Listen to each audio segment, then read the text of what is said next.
사랑합니다. 네, 오늘 함께 나눌 하나님의 말씀의 제목은 새로운 삶 시작, 축복의 삶 시작이라는 제목입니다. 우리 한번 제목을 같이 읽어볼까요? 시작.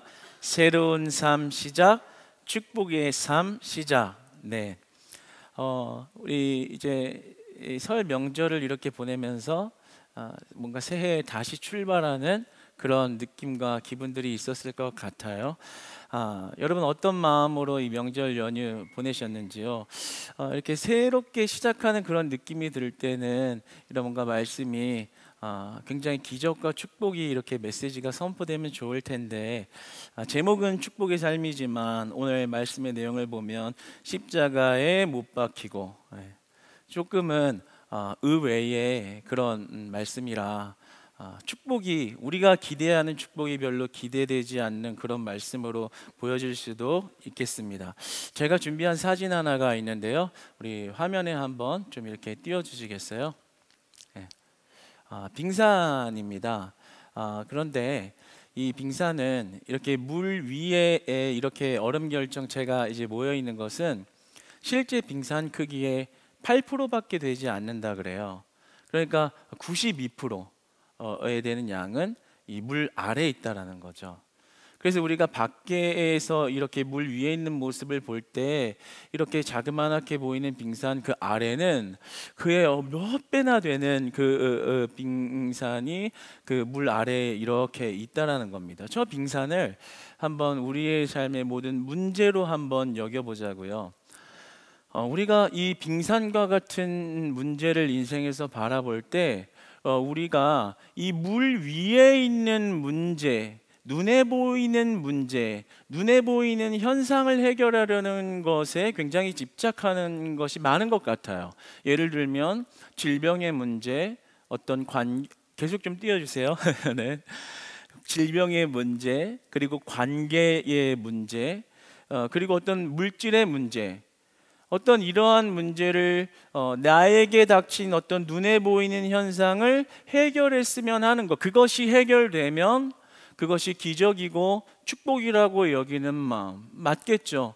그런데 실제로 우리 눈에 보이는 현상의 문제보다 눈에 보이지 않는 보다 근본적이고 훨씬 더 본질적인 문제가 우리의 삶에는 훨씬 더 크게 자리하고 있다라는 거죠. 저 근본적인 문제, 그것은 무엇일까요? 바로 죄사함과 구원의 문제인 것입니다. 영적인 문제를 이야기하는 것입니다. 그런데 우리는 이 눈에 보이는 현상을 해결받는 것이 가장 큰 축복이고, 홍해 바다가 갈라지고 그것이 벽이 되는 것을 보는 게 기적이고 내가 소망하는 축복으로만 여기는 것 같아요. 그러나 실제로 우리의 신앙의 눈으로 바라보면 보이지 않는 그 죄사함과 해결해야 하는 문제가 훨씬 더 크고 중요하고 시급한 문제라는 것이죠. 그래서 예수님은 공생의 사역 가운데 병자들을 치유하실 때 원래의 의도가 그 병을 치유하는 것에 있지 않고, 원래의 의도와 목적은 그 병 고침을 받음으로 말미암아 그가 죄 사함의 권위가 있는 예수 그리스도를 만나 구원의 문제를 해결받는 것, 그 축복을, 그 진짜 축복을 받기 원하셨던 것입니다. 저는 그래서 오늘 우리가 이 설 연휴를 맞이하면서 다시 2024년을 새롭게 신앙으로 시작하자는 것이 내 눈에 보이는 기적과 그리고 어떤 겉에 보이는 현상을 빨리 해결해주는 그러한 문제에도 좋지만, 그보다 우리의 훨씬 더 본질적인 구원의 문제가 하나님 앞에서 해결되고 자유함을 얻고 소망을 얻을 때 우리의 영육간의 범사의 문제가 해결되고 잘되는 은혜가 있기를 소망하는 것입니다. 그것은 바로 십자가 사건과 그리스도에게 달려있는 문제인 것입니다. 오늘날 성도들의 모습을 볼 때 구원을 받았다, 구원의 문제를 해결받았다라고 말하는 사람들이 많지만, 실제로 구원받기 전과 후의 모습이 별반 다르지 않은 그런 모습들이 많이 있는 것 같습니다. 네, 감사합니다. 네. 예수님을 믿는다고 말하지만 예수님 믿기 전이나 예수님을 믿고 난 후나 똑같은 모습으로 살아가는 것을 발견하게 돼요. 예수 믿기 전에도 하던 그 생각을 예수님 믿고 나서도 똑같이 하고 있고, 똑같은 목표를 가지고 있고, 예수님만 믿는다고 말하고 있는 그 삶, 그러한 어떤 모습이 팽배한 것을 보면서 저 개인적으로 심오한 질문 하나가 들었어요. 왜 오늘날 성도들의 모습에 구원받았다고 말하는 말은 있는데 그의 삶이 예수 믿기 전과 왜 별반 다르지 않은 것인가? 왜 예수 믿기 전과 아무런 차이가 없는 것처럼 여겨지는 것일까? 사실 이러한 데는 여러 가지 이유가 복합적으로 많이 있겠죠. 그런데 가장 중요한 것이 이 구원론이 엉성하게 만들어져 있는 게 아닌가라는 답을 얻었습니다. 성경에서 말하는 이 구원이 뭔지를 제대로 알고 있지 못하기 때문에 구원의 삶을 살아내고 있지 못한다라는 그러한 생각이 들었습니다. 지앤컴 리서치에서 2023년 한국인의 종교생활과 신앙의식 조사를 했는데요, 개신교인의 신앙생활을 조사했더니 1위로는 늘 구원과 영생이 가장 중요하다라고 그렇게 통계를 냈는데, 이것이 1998년부터 늘 부동의 1위였거든요. 구원이 제일 중요하다, 예수님 믿으면 구원과 영생이 제일 중요하다. 그런데 2017년부터 이게 이 순위가 2순위로 내려가고요, 1순위로는 마음의 평안이 중요하다라는 것이 이렇게 역전되었어요. 여러분, 우리 기독교는 우리의 삶을 행복하게 만들어주고 마음을 평안하게 해주는 그런 종교 중에 하나가 아닙니다. 기독교는 우리의 생명을 다루는 진지하고도 굉장히 현실적이고도 중요한 문제입니다. 그런데 많은 사람들이 예수님을 믿습니다 라고 고백을 하지만 그냥 그저 내 마음을 평안하게 해주는 것이 중요한 종교로 예수님을 따르고 있는 자들이 너무나 많다라는 거죠. 여러분, 구원받았다는 게 무엇인가요? 내가 구원받았습니다. 그러면 구원받았다는 게 뭔가요? 예수님 믿고 천국 가게 된 것이 구원입니까? 맞는 말입니다. 그런데 우리가 이 예수님을 믿고 천국을 가게 되었다라는 이것을, 그 구원론을 이렇게 단순하게 정의해버리면 한 가지 문제점이 생깁니다. 무슨 문제냐면 더 이상 신앙에 열심을 내면서 살아야 할 필요를 못 느끼는 겁니다. 다 됐으니까, 다 잡은 물고기처럼 이제 어차피 천국 가니까 천국행 티켓은 땄고, 그러면 이제 내 삶의 안전은 확보되었으니까 다행이다, 안심이다, 잘 살면 되겠다. 그러한 단순한 구원론의 논리 속에서 우리에게 주어지는 패단은 뭐냐면 삶이 변해야 될 이유가 없는 거예요. 이전과 똑같이 살아도 나 믿는다고 고백했으니까 천국 가면 되는데 뭐가 문제지? 내가 왜 열심히 선교를 해야 되고, 내가 왜 이웃을 사랑해야 되고, 내가 왜 열심히 하나님 앞에 헌신해야 되지? 그냥 천국 가면 될 일이지. 아주 무시무시한 것은, 이것이 우리의 삶에 끼치는 영향이 무시무시한 것은 죄에 대해서 둔감해져 버리는 거예요. 좀 죄지면 어때? 어차피 천국 갈 건데. 죄에 대해서 무뎌지고 둔감해져 버리는 것입니다. 삶이 변화되어야 할 이유를 못 찾는 거예요. 굉장히 수동적인 우리들이 적극적으로 구원의 삶의 필요를 느끼지 못하는 거예요. 그러니까 발 한 자국 예수님을 위해서 움직이는 일이 어려운 거예요. 어차피 천국 갈 건데 내가 왜 열심히 해야 되지? 그렇다면 정말 성경은 여러분에게 천국행 티켓을 안겨주려는 믿음의 고백을 유도하고 있나요? 천국행 티켓 하나 주어주려고 여러분에게 믿음의 고백을 유도하는 것이 성경 말씀인가요?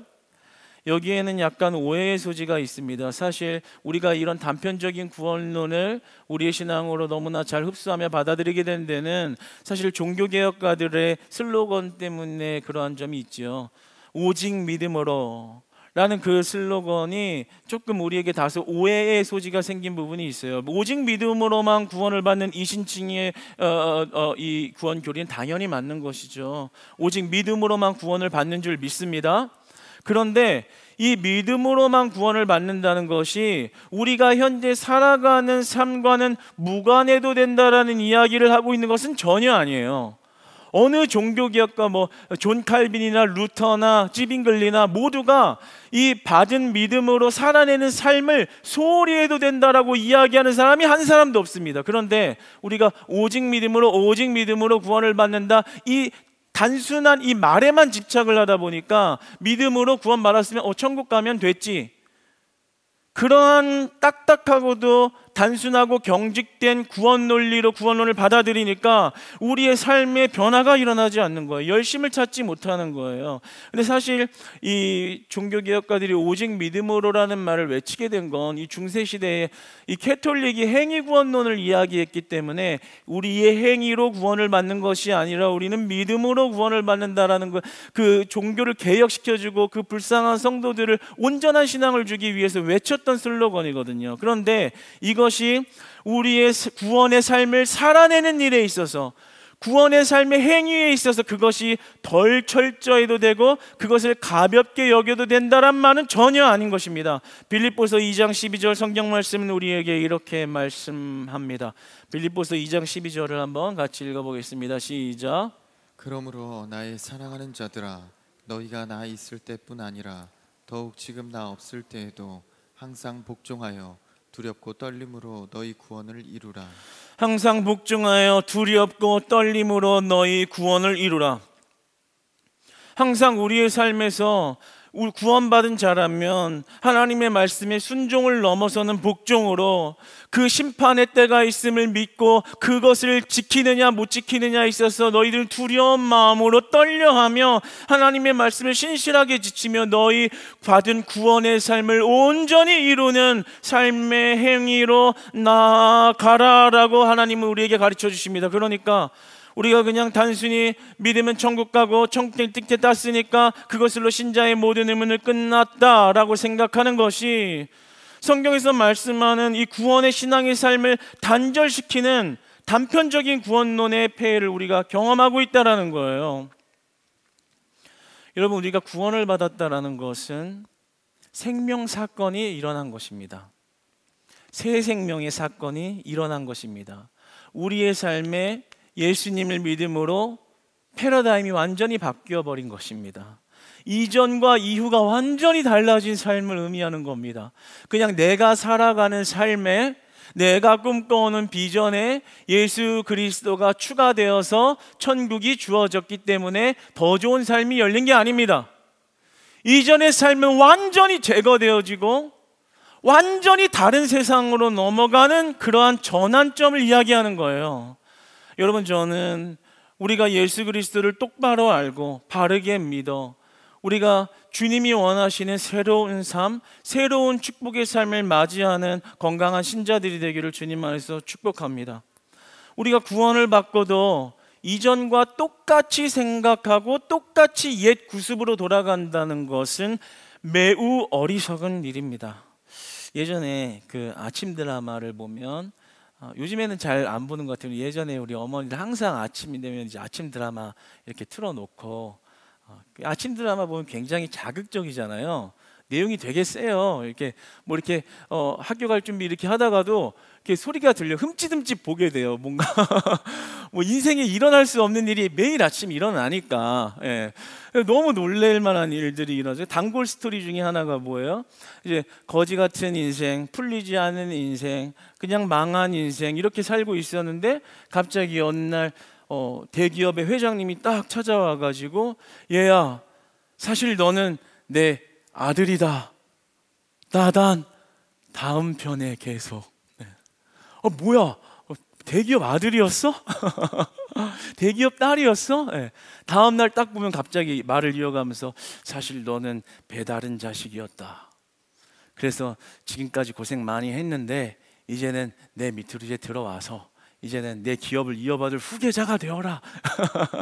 이제 막 이런 스토리, 우리가 잘 알고 뻔하지만 들을 때마다 새롭고, 왠지 나도 배다른 이제 부모가 있을 것 같은 그런 상상을 한 번씩 해보게 되는 그런 스토리가 있죠. 그런데 이렇게 한 사람의 인생이 갑자기 바뀌어서 거지같이 인생을 살다가 갑자기 이제 리무진 타고 재벌 2세로 기업의 총수가 될 삶으로 완전히 바뀐 거죠. 그런데 그 사람이 다시 예전에 눈물 젖은 빵을 먹고 싶은 삶으로 돌아가고 싶을까요? 다시 예전에 뚜벅이 신세로 돌아가는 그런 신세로 돌아가고 싶을까요? 리무진이 아니라 다시 걸어다니는 그런 삶으로 돌아가고 싶을까요? 화려한 음식이 아니라 굶으면서 살아야 하는 그런 인생으로 돌아가고 싶을까요? 우리가 예수님을 믿고 구원을 받았다고 말하면서 다시 옛 구습과 예전의 습관과 예전의 행동 양식과 예전의 생각으로 돌아가는 일은 이와 똑같은 일입니다.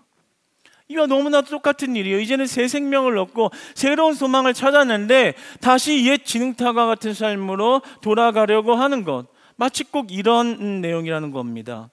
여러분, 우리 예수 그리스도의 십자가는 우리를 죄와 사망으로부터 완전히 해방시키셨습니다. 예수 그리스도를 믿음으로 말미암아 우리는 완전한 자유를 얻었습니다. 예수 그리스도를 믿음으로 말미암아 우리는 영원한 자유를 얻으신 줄 믿으시기 바랍니다. 예수 그리스도를 믿으면 해방을 얻은 것입니다. 고린도전서 7장 22절로 23절까지의 말씀을 한번 같이 읽어보겠습니다. 고린도전서 7장 22절로 23절까지의 말씀을 같이 한번 읽어보겠습니다. 시작. 주 안에서 부르심을 받은 자는 종이라도 주께 속한 자유인이요 또 그와 같이 자유인으로 있을 때에 부르심을 받은 자는 그리스도의 종이니라. 너희는 값으로 사신 것이니 사람들의 종이 되지 말라. 주께 속한 자유인이라. 너희들은 사람들의 종이 되지 말라. 세상에 속해 있지만 세상이 너희의 주인이 아니다. 이제 그리스도의 영이 너희에게 임했다면 너희의 주인은 그리스도가 되신다. 그분은 세상 위에서 세상을 다스리시는 분이니 그분의 종이 된다는 것은 그 안에 자유를 얻은 것이다. 영원한 해방이, 영원한 자유가 그들의 것이다 라고 말씀하는 겁니다. 그러니까 이제 그리스도를 얻은 자는 그 신분과 정체성이 완전히 뒤바뀌어 버린, 그러니까 이전에 잘 살고 있는 삶에 천국행 티켓까지 얻어서 더 잘 살게 된 게 아니라요, 이전의 죄와 사망의 문제, 그 물 아래에 있는 빙산의 그 어마어마한 빙산 조각처럼 내 인생에 해결받을 수 없는, 스스로 해결받을 수 없는 그 큰 문제를 그리스도가 내 작은 인생에 찾아오셔서 그 큰 문제를 해결해 주신 해방 사건을 나의 사건이 되게 하신 은혜라는 것이죠. 그래서 오늘 본문은 세상이 나를 대하여 그러하니라. 세상 가운데 십자가 짊어지는 사건으로 세상의 권세를 이기셨다라고 말하는 겁니다. 그러니까 우리가 세상에 속해서 살아가도 우리의 영혼의 주권이 세상 권세에 있는 것이 아니라 하나님께 있다는 것을 의미하는 것입니다. 여러분, 하나님 안에서 진정한 해방을 받은 자들이 우리들인 줄 믿으시기 바랍니다. 그러니까 이제 예수 그리스도를 믿으면 진정한 이 해방을 얻었기 때문에 예전의 삶의 방식으로 다시 돌아가지 않는 것입니다. 그런데 우리가 여기서 중요한 것은요, 우리가 예수 그리스도로 해방되었다라는 것에서 끝나는 게 문제인 거예요. 잘 보세요. 오늘 아까 전에 읽었던 말씀 22절 23절을 보시면 부르심을 받은 자는 종이라도 주께 속한 자유인이요 부르심을 받은 자는 그리스도의 종이니라. 자유인으로서 해방이 되었지만 동시에 하나님의 종으로 종속되어지는 것을 의미합니다. 그러니까 우리의 해방은 동시에 통합이 되는 것을 의미하는 겁니다. 해방과 동시에 통합인 것입니다. 해방과 동시에 또 다른 종속이 되는 것입니다. 이 개념을 잘 이해해야 되는 거예요. 해방으로 나 구원 얻었네로 끝나는 것이 아니라 내가 구원을 받았음은 다시 내가 이제 그리스도의 종이 되는 구속으로 들어가는 것을 의미하는 거예요. 해방 이퀄 통합인 것입니다. 신학자 에드 샌더스는 바울과 팔레스타인 유대교라는 책을 집필했는데요, 그 안에 바울의 십자가 이해에 대해서 이렇게 정의합니다. 해방, 그리고 다시 종이됨, 그리고 통합, 그리고 또 다른 시작. 이것이 십자가를 통한 구원으로 이해를 하고 있어요. 성경에서 정리를 해요. 그러니까 해방이라는 것은 다시 그리스도 안에 들어가는 것을 의미하는 것입니다. 갈라디아서 3장 27절의 말씀을 한번 같이 읽어보겠습니다. 시작. 누구든지 그리스도와 합하기 위하여 세례를 받은 자는 그리스도로 옷 입었느니라. 그리스도와 합하기 위한 자, 그리스도와 연합된 삶으로 들어간다는 것은 그리스도의 옷을 입는 문제라는 거예요. 해방되는 것으로 끝나는 문제가 아니라 옷을 입는 문제라는 거예요. 매일의 삶에 그 옷을 입는 것을 의미합니다. 매일 다른 삶을 산다는 의미를 얘기하는 거예요. 제가 그때 카페 공사할 때요, 리모델링 공사할 때 이제 아래서 같이 이렇게 일을 하면서요, 이게 막 실무적인 일을 하다 보니까 정장 입고 있을 수 없잖아요. 이제 뭐 이렇게 인테리어 업자처럼 막 옷을 입고 말을 인테리어 업자 비슷하게 이렇게 막 하면서 했어요. 그랬더니 이제 거기 일하는 관계자들이 인테리어 업자냐고 자꾸만, 예, 옷을 그렇게 입고 말을 그렇게 하니까요. 예, 아니라고. 그럼 그때부터 막 목사님이라고 그러면 그때부터 막 깜보고 막 어떻게든 막 이렇게 딜을 하려고, 네, 그런 손해도 많이 봤는데요. 여러분, 옷을 입는 문제는요, 완전히 우리의 신분과 정체성이 변화되는 것을 의미하는 거예요. 이전에 입던 옷을 벗어버리고 완전히 새로운 다른 옷을 입고 사는 정체성의 문제를 이야기하는 것입니다. 그러니까 예수님을 믿고 나면 새로운 정체성을 부여받고 새로운 삶을 시작하는 것을 말하는 것입니다. 신학자 지슬러는 이렇게 말합니다. 하나님의 행위에 응답하는 믿음과 그리스도인의 계속되는 삶을 의미하는 믿음이 분리될 수 없다. 그러니까 행위에 응답하는 믿음은 뭐예요? 내가 주님을 믿습니다. 죄인된 나를 구원하셨습니다. 이 신칭의를 얘기하는 거죠. 그런데 그것이 그리스도인의 계속되는 삶을 의미하는 믿음과 분리되지 않는다라는 거예요. 분리되지 않는다라는 거예요. 내가 구원받았으니까 할까 말까의 문제가 아니라 구원받은 자는 그리스도의 옷을 입는 삶으로 들어가게 된다라는 것을 이야기하는 것이고, 들어가야 한다라는 것을 이야기하는 것이고, 두렵과 떨림과 복종으로 너희에게 주신 구원을 이루어 가라라고 말씀하시는 겁니다. 그 삶은 십자가에 함께 못 박히는 삶입니다. 고린도전서 15장 31절의 말씀을 같이 한번 읽어보겠습니다. 시작. 형제들아, 내가 그리스도 예수 우리 주 안에서 가진 바 너희에 대한 나의 자랑을 두고 단언하노니 나는 날마다 죽노라. 그리스도의 옷을 입는다는 얘기는 그 그리스도의 십자가에 동참한다는 얘기가 되는 겁니다. 그분이 이제 나의 주인이 되었기 때문에 이전에는 세상의 종로를 타며 세상을 잘 되기 위하여 나의 비전으로 세상의 권세를 위하여 일하던 것에서 벗어나 하나님을 위하여, 그분이 이제 나의 주인이 되셨기 때문에 그분이 죽으신 죽음에 그 종으로서 함께 동참하는 것을 이야기하는, 그것이 그리스도의 새 옷을 입는 것입니다. 그것은 날마다 죽는 것입니다. 날마다 그 십자가에 죽는 것을 의미하는 것입니다. 그래서 오늘 본문을 보면 세상이 나를 대하여 십자가에 못 박히고 매일매일 내가 세상에서 고집하던 내 방식과 결별하는 것을 의미합니다. 매일매일 내가 세상에서 고집하던 내 습관을 결별하는 것을 의미합니다. 이제 그 삶을 매일매일에서 되풀이하는 행동이 믿음의 삶이라는 거예요. 그러니까 믿음이라는 것은 우리의 근본적인 고백과 더불어서 역동적인 삶이 함께 동반되어지는 것이 성경이 말씀하고 있는 구원의 삶의 내러티브라는 거죠. 그러니까 우리가 이제 구원받았으니까 됐다, 이제 그냥 천국 가면 되지라는 것은 적어도 하나님이 우리에게 그 근본적인 문제를 해결하며 그분의 세계로 초청하시고자 하는 원 의도는 아니라는 것입니다. 시간이 없기 때문에 중요한 것으로 말씀을 맺어가기 원합니다. 그 믿음의 삶, 그 십자가에 못 박히는 삶은 무엇일까요? 그것은 순종입니다. 여러분, 믿음을 다른 말로 하면 그것은 순종입니다. 한번 따라 고백해 주시겠습니까? 믿음은 순종입니다. 믿음은 순종입니다. 이 말 되게 싫으시죠? 순종하라는 얘기구나. 싫으시죠. 그런데 이 믿음이 순종이라는 것을 우리가 잘 알 필요가 있어요. 우리는 순종을 선택사항으로 생각하거든요.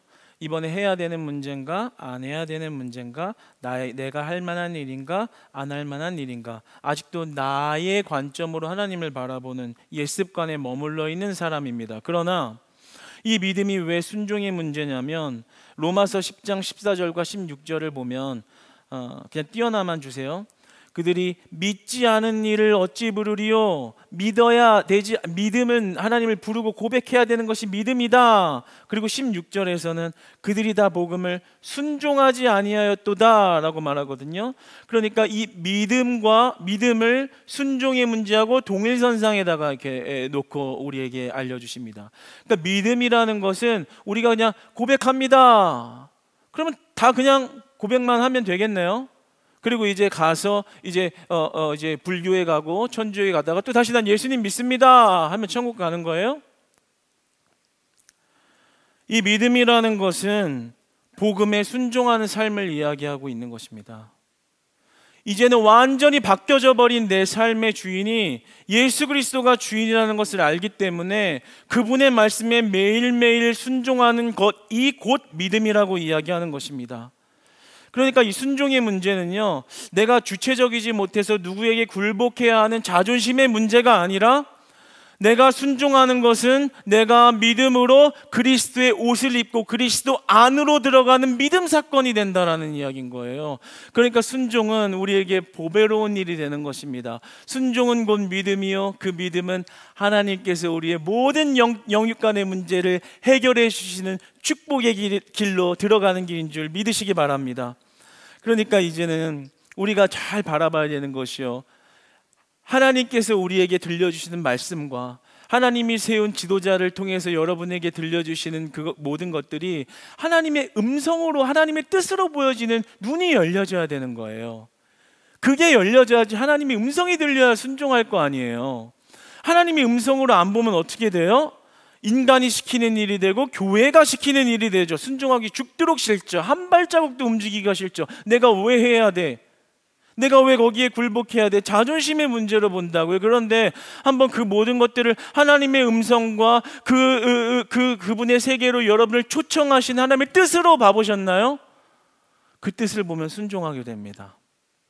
내 의지와 뜻으로 보면 순종하기가 어렵고 불평이 나오는데요, 하나님의 음성으로 보면 순종하게 되면 그 양이 그 목자의 음성을 듣게 되어 있다고요.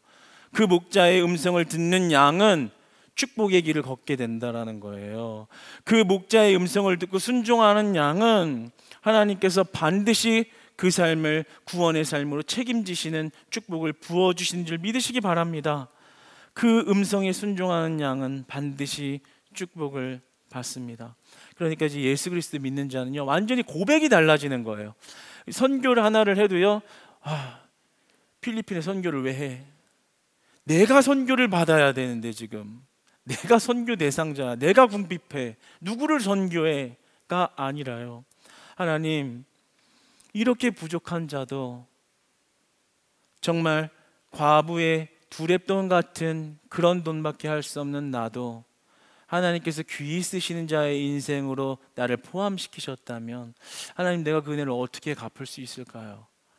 하나님, 저는 할 수 있는 게 많이 없지만 내가 가진 믿음으로 순종하겠습니다.